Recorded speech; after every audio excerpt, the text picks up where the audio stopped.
2016 সালে এ প্রচণ্ড শারীরিকভাবে এনসিসি সি সার্টিফিকেট যা ইমপ্রুভ হয়েছে, হাইট বেড়েছে, ওয়েট কমেছে।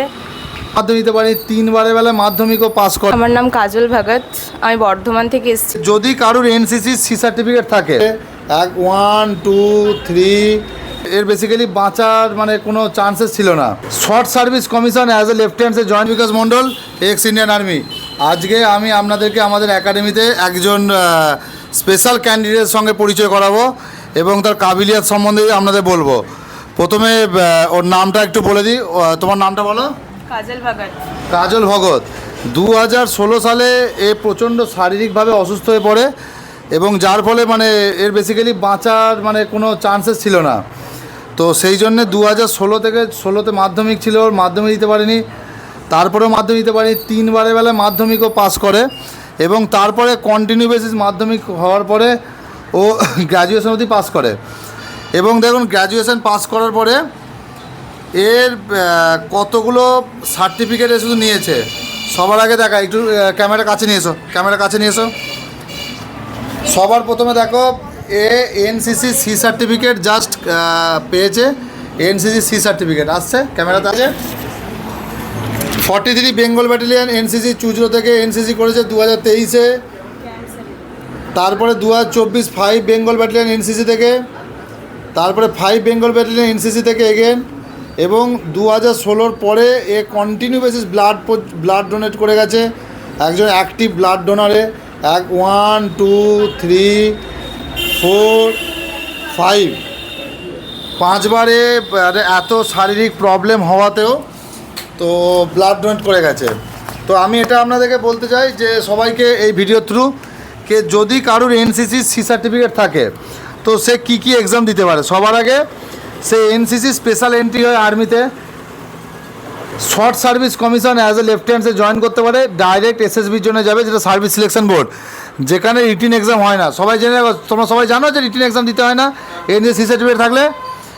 আচ্ছা, দ্বিতীয়ত হচ্ছে নেভিতে ডাইরেক্ট নেভাল একাডেমি তোমরা জয়েন করতে পারো, এক্সাম রিটিন দিতে হয় না, ডাইরেক্ট এসএসবি হয়। এয়ারফোর্সে এনসিসি সি সার্টিফিকেট থাকলে এনসিসি এয়ার উইং তোমরা জয়েন করতে পারো without written, save SSB through. এছাড়া যে কোনো স্টেট গভর্নমেন্ট এক্সাম যেখানে তোমরা স্পেশাল মার্কস পাবে, এক্সট্রা মার্কস থাকে, এবং সমস্ত যত প্রাইভেট জব আছে সমস্ত জায়গায় হাইলি ডিমান্ড। তো আমি এটাই বলতে চাই যে যাদের শারীরিকভাবে যারা অসুস্থ এবং যারা ভাবো যে আমার তো শারীরিক সমস্যা কী হবে না হবে, তো কাজল তাদের জন্য প্রকৃষ্ট একজন ইন্সপিরেশন বলতে পারো।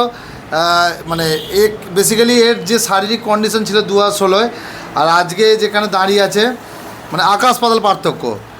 ওর শুধুমাত্র এই জায়গাটা পৌঁছে মনের জোরে। তো ও একটু নিজের সম্বন্ধে বলবে আর একাডেমিতে আজ ধরে প্র্যাকটিস করে ওর কীরকম অনুভূতি হচ্ছে, কীরকম ইমপ্রুভমেন্ট এসছে ওটা বলবে।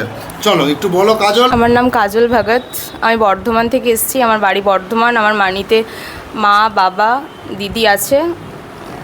আমি 2016 সালে ফার্স্টে আমার শরীর অসুস্থ থাকার জন্য আমি প্রথম মাধ্যমিক এক্সাম দিতে পারিনি। 2017-তেও দিইনি, 2018-তেও দিইনি। 2019-এ আমি মাধ্যমিক কোয়ালিফাই করি, তারপর আমি এইচএস, তারপর আমি এমইউসি ওমেন্স কলেজে পলিটিক্যাল সায়েন্স অনার্স নিয়ে গ্র্যাজুয়েশন কমপ্লিট করছি। এখন কম্পারেটিভের জন্য পড়াশোনা করছি।